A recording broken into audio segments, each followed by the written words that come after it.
The word is guidance, and we trust our innate knowing that is born of divine wisdom. So we trust our innate knowing that is born of divine wisdom. And the reading that goes along with that is Isaiah 58:11. The divine will guide you continually and satisfy your needs in parched places and make your bones strong. And you shall be like a watered garden, like a spring of water whose waters never fail.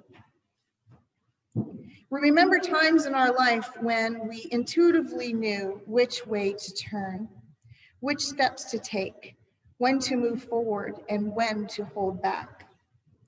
At all of our crossroads, we have heeded our inner guidance and embarked on paths that led to growth, discovery, and adventure. These memories help keep us confident and relaxed as we travel new paths and make new choices. We release any worrisome or limiting thoughts about when guidance might be revealed and what it may be. I'm going to read that one again. We release any worrisome or limiting thoughts about when guidance might be revealed and what that guidance may be. We remain open and trusting, realizing answers can come when we least expect them and through surprising sources. All we have to do is turn our attention inward to prayerfully seek assistance and to know that we have that assistance within us always. We trust our innate knowing that is born of divine wisdom.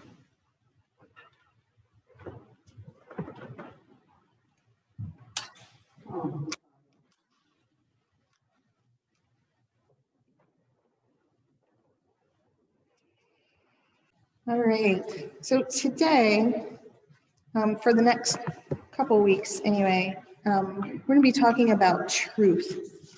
And the title is A Quest for Truth, and the title I can't take credit for because it comes right from this book, called A Quest for Truth by Eric Butterworth. And he wrote it to give people an idea of what it meant to come to a unity center. And he's pretty specific in here that there are more centers than churches. I know we call our community a church, but it's not a church in a, quote, traditional sense. And he was trying to explain that and came up with this little book so that people would better, hopefully, understand that they could be part of any kind of tradition, whatever was calling to their heart, whatever their background was, whatever their upbringing, whatever regular, quote, church they went to was fantastic. And that unity didn't have to replace that, although a lot of people chose that as a, as an instead of. But there's also a great amount that were like, this is my teaching on how to integrate that into my own truth.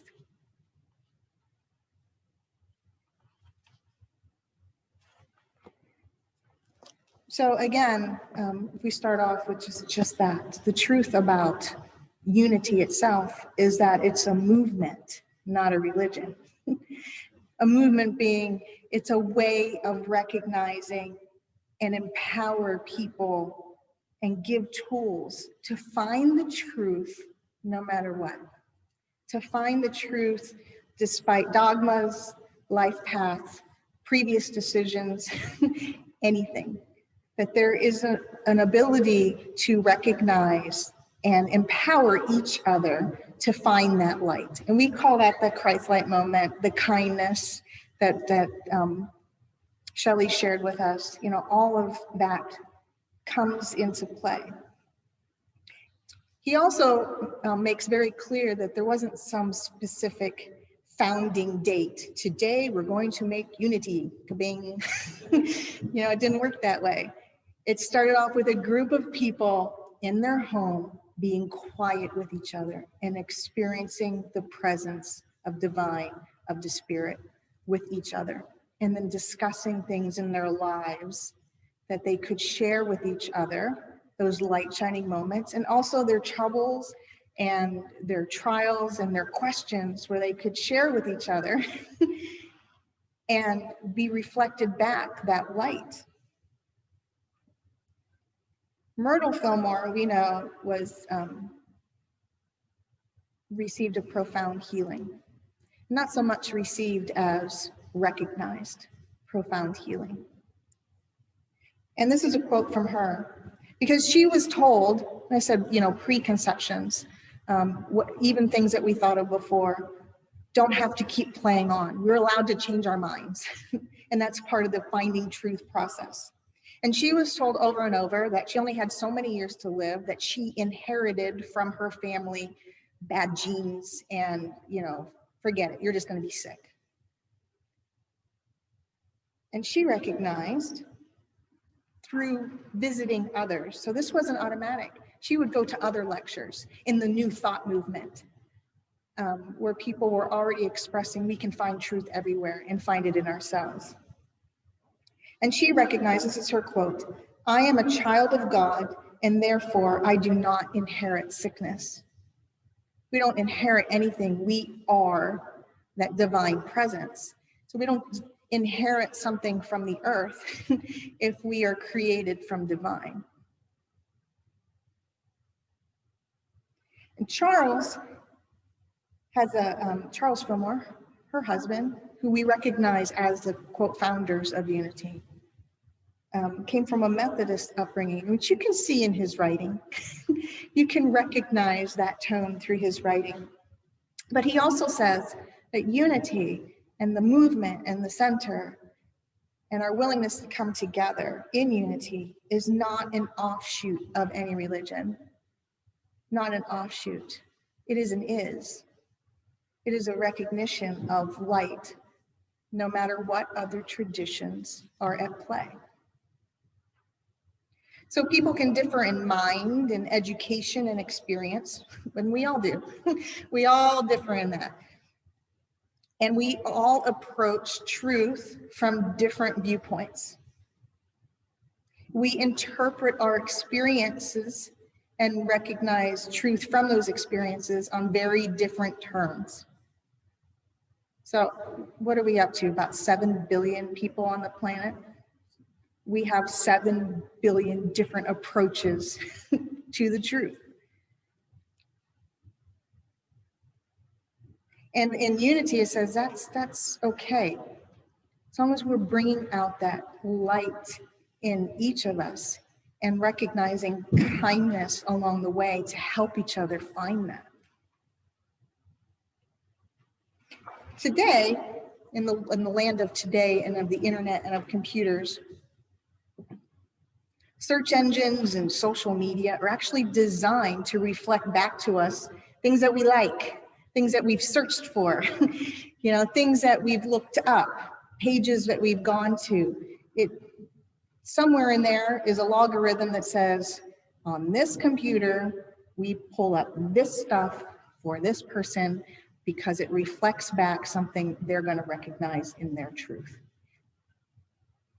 That wasn't put out that way, I'm sure. It's more put out with to help originally, I'm sure. And yet that kind of reflection back puts us all into our little unique bubbles, because everything we're feeding ourselves is a reflection of ourselves, especially when we get into those online searches. We reflect right back to, because if we don't like it, we just click off and go to the next one. Or we say, we don't want to see that anymore. And we tell the computer that in the system. So we create this bubble of truth for ourselves, reflecting back always a certain style of information. And in that, it's possible, and some have forgotten, civility in other people's bubbles. So if somebody expresses something that came out of their own bubble and it doesn't match with your own, sometimes calmness is not maintained. We forget compassion and caring. We forget listening skills and debate skills and asking questions like, could you explain to me how that works for you? Which is an honest question that inspires back and forth so that maybe we get to look inside somebody else's bubble from that perspective a little bit. It doesn't mean that we have to take that on as our own truth, but it gives extra perspective and extra respect. That takes courage, though, I think. It takes courage to say, explain that to me, or to speak up, or whatever.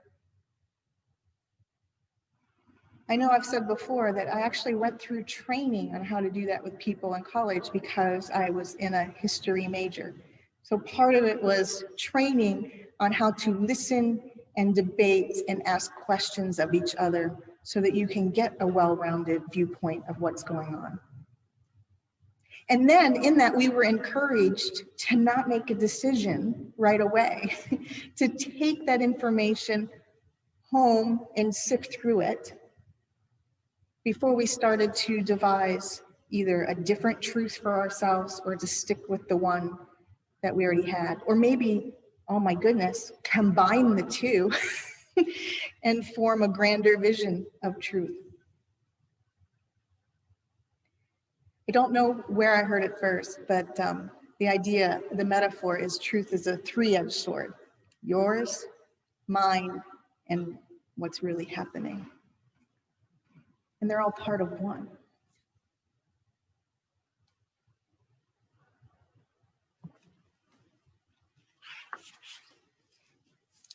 And unfortunately, or fortunately, in the world we live in, to have that courage doesn't mean we automatically get a superhero pal to hide our official identity so that we can go around and expound truth in our own way without getting ridiculed later.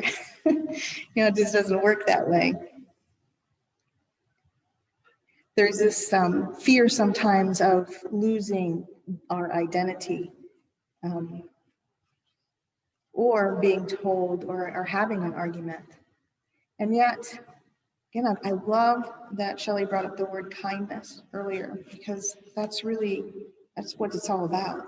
Are we expressing kindness in our own world and then let the reflection of kindness, our bubble of kindness, get larger and grow despite anything else? And to allow wisdom from knowing that we don't know everything, right? I know I shared with some of you as we were coming in that I started playing with making a muscle rub.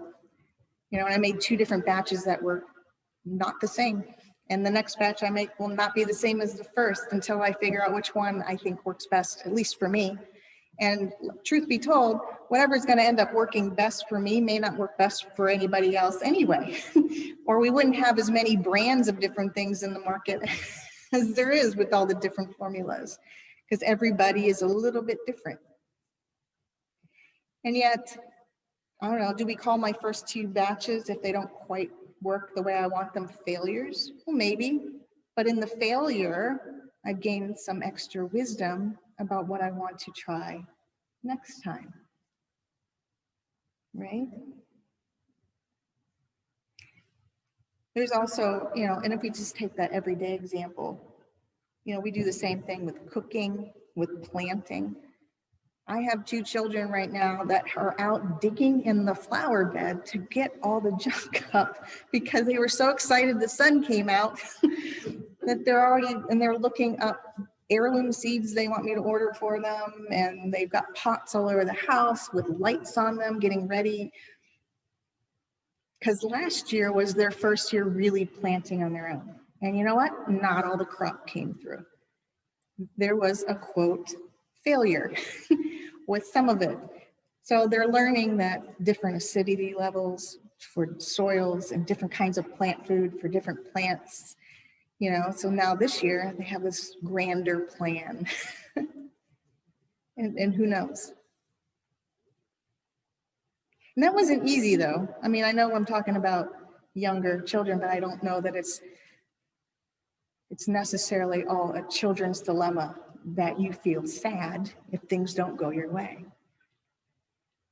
We did not get a watermelon crop last year, which was devastating to the young ones because their vines all dried up. And then why did that happen?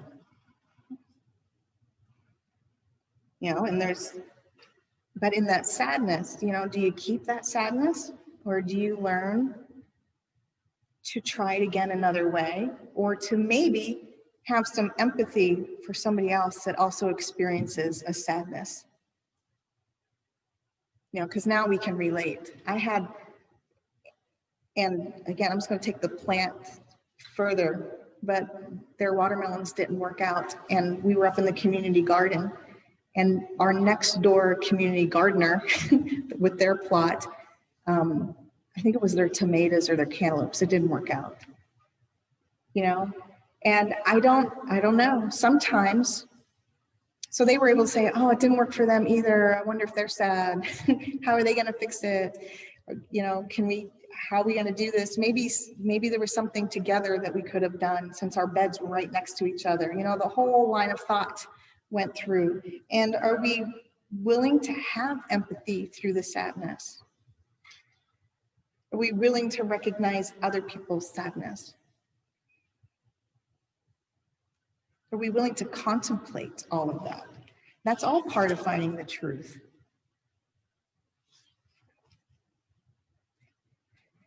Paul's sermon on Mars Hill, he said, "The God who made the world and everything in it, being Lord of heaven and earth, does not live in shrines made by man, nor is he served by human hands as though he needed anything, since he himself gives to all men life and breath and everything. Yet he is not far from each of us, for in him we live and move and have our being."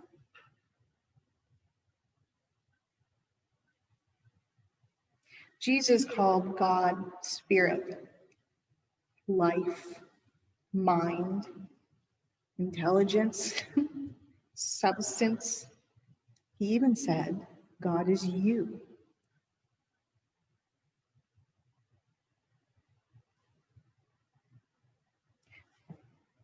Eric Butterworth said, "There's no better way to honor divine than to rightly express God." That's the real truth. Are we recognizing that we are the Spirit, and to shine that in all our interactions? And in recognizing what is truth, what is real. And without hurting somebody else in that process.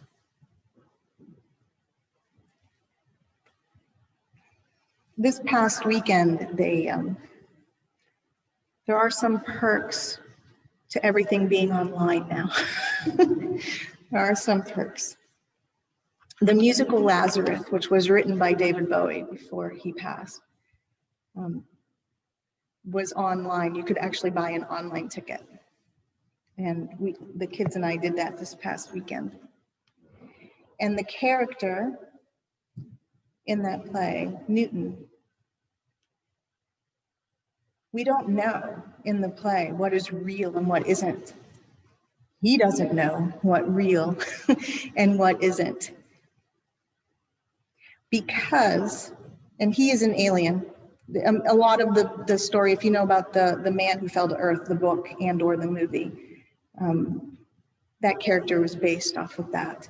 So it's based on a character that is truly alien to the planet Earth, that came to the Earth to find water and a way to save his own family and planet.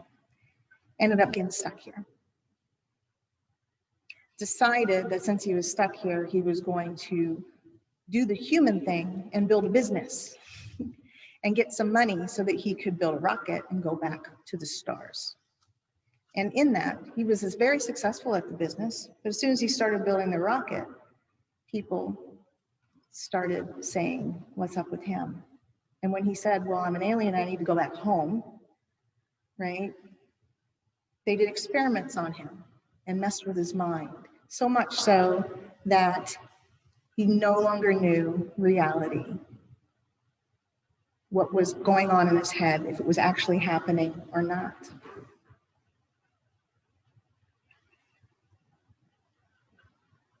And I wonder sometimes if that's not a metaphor for all of us anyway. You know, we truly are kind of alien in this form.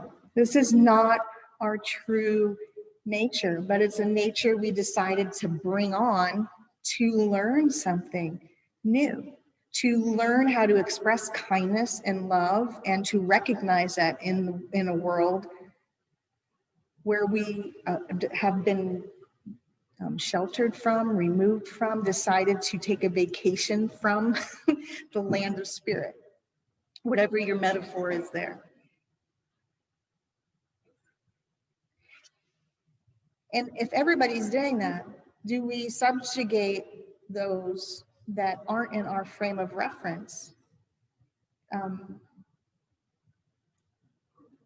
to such unkindness that they break, like the gentleman in Lazarus? Or do we accept the quirks among each other and actually have a conversation? I mean, would it have been so bad for people to say, oh, you're an alien, cool, go ahead, build your ship, we'll see what happens. You know? Unless, again, we're hurting each other. As soon as the hurting starts, then we have a problem.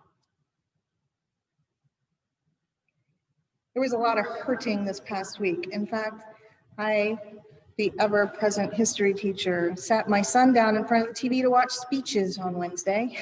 We were going to watch speeches and see how our democratic process works. And we got a first row seat to violence, which spurred a whole bunch of other questions to the children I thought I was going to show speeches to that day. Before and after violence on Wednesday took place, we listened to senators on both sides of the aisle that had very hard times coming together on what truth was for the way to go forward. Stand together and say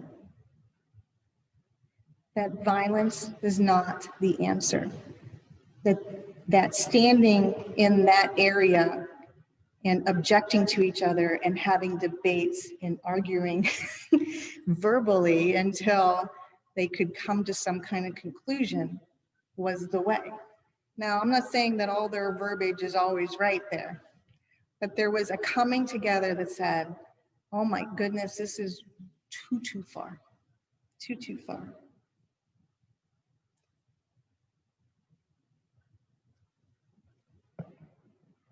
I listened as Lindsey Graham of South Carolina, in like a 3.5-minute speech after the violence took place, say, count me out, enough is enough. He said, you know what, I don't like some of what the judges ruled, and maybe I don't agree with some of what's happening, but I accept that the rule of our land and the way our judges go, that we set up forever ago, if we're going to trust that to work, I need to accept it, and I do. Which is amazing coming from, for me, listening to how some of these people argue with each other, and then he says, you know what, I might not like everything everybody in here says, but you know what, I'm going to accept these rulings. And that he said, and this is paraphrasing, that he admits they all have problems. But he says, if we believe in the Constitution and its process, this is the place to handle it, not through violence. And then he stuck up for people like the vice president and said, and whoever would have thought, he said that I would align myself with somebody like Rand Paul in this moment. So there was a whole group of these people that in other speeches are really kind of at each other and on opposite sides of that sword The three-edged sword, they were very much on either side. In this instance, recognizing a grander truth, that kindness needs to win out. And that silence in recognizing that is not acceptable. That silence equals permission and complacency. So if there was any good that happened from that day. Now, my kids didn't watch as many speeches as I did because I stayed up till 4 o'clock in the morning to listen to all of them. But the grand majority were willing to at least listen to each other. So it's be willing to engage in civility as part of finding truth. It has to be civil and caring, and we hold ourselves accountable in both verbiage and action. We say what's only true and kind and necessary. We refrain from violence, including the violence of name calling. That's a form of bullying as well.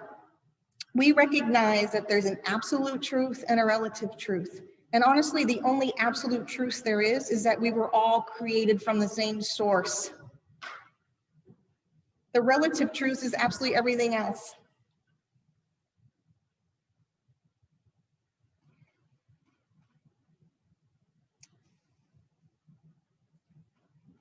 When I was, well, I still do, but I was taught the thesis statement, and now I teach that to others. Where your thesis statement is your own version of the truth right now. This is what I, and in science, that would be your hypothesis. This is what I think is going to happen. This is my version of the truth. And then, in order to back up a thesis statement or a hypothesis, you do a lot of research. You look up all kinds of stuff, including the stuff that you might not agree with right then. Because part of the thesis is to find all the information and then decide whether your thesis stands, whether you can still agree with it after you've done all the research, or whether you've decided that you can't even agree with your own thesis anymore based on the research. Our life is that. Our life is that thesis statement. Where are we going to, go? And are we willing to actually do some research, do some reflection, do some hard conversations? And that's a continual thing. It never, ever, ever, ever ends. I mean, how many, again, I'm just going to go back because I have more history knowledge, but all the books that you read, even on some of our points in our history that you would think everybody would just know, get revisited and the thesis changes, maybe just slightly, but you have somebody seeing it from another point of view and maybe found another source of information. The Bible that we read from is the same. We run on a metaphysical interpretation, which means it's not exactly the way it's written. We recognize that it was a version of truth at the time, and how we can apply that and recognize that today. So everything we see reflects that truth that's within us right now. If our heart chooses truth, our actions will follow. And we must remember who we are, that absolute truth moment. Recognize when we have anger. I know I talked about that last week, but anger almost always points to some kind of fear within us. Are we taking the time to figure out what that is? And as we take care of our own selves and our own worlds and our own bubbles, right? We can expand that, because bubbles will bump into each other after a while. Sometimes they get together and they make bigger bubbles. Sometimes each other's bubble, each of them, they break and they start over. I want to end with a poem from Robert Browning, and then I'll play a song for you from Karen Drucker for your meditation. Truth is within ourselves. It takes no rise from outward things, whatever you may believe. There is an inmost center in us all, where truth abides in fullness and around, wall upon wall. The gross flesh hems it in.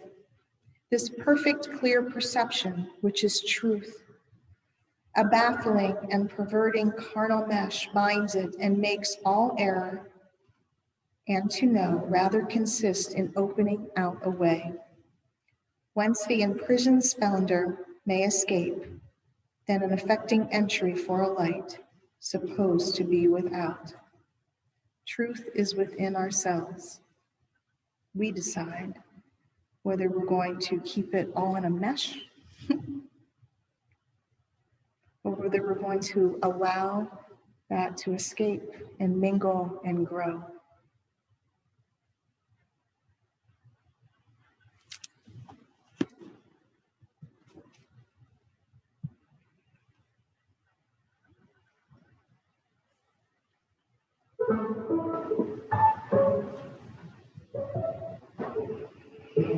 In this moment, in this place, I remember who I am. Letting fear and worry fall away from me. I open my eyes and see there is only love. There is only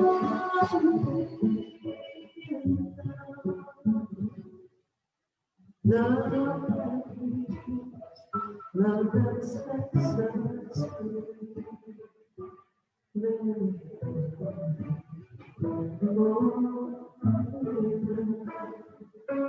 When I lose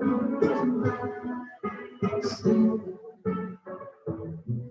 when it seems I've lost my way, when I go inside and quiet around, I can hear spirit say, there is only love. There is only love. It's a love that heals, love that sets us free. There is only love. There is only love. There is only love. Love that heals, love that sets us free. There is only love. There is only love. There is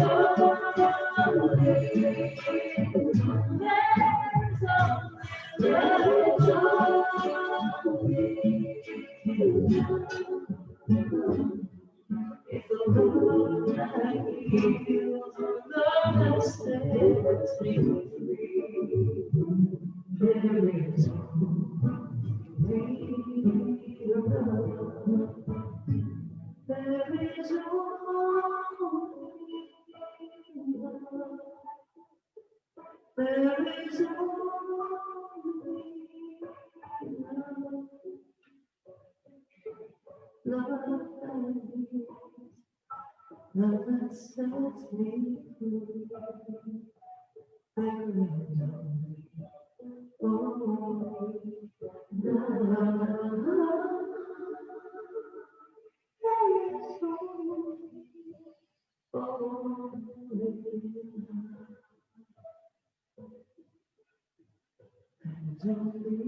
love.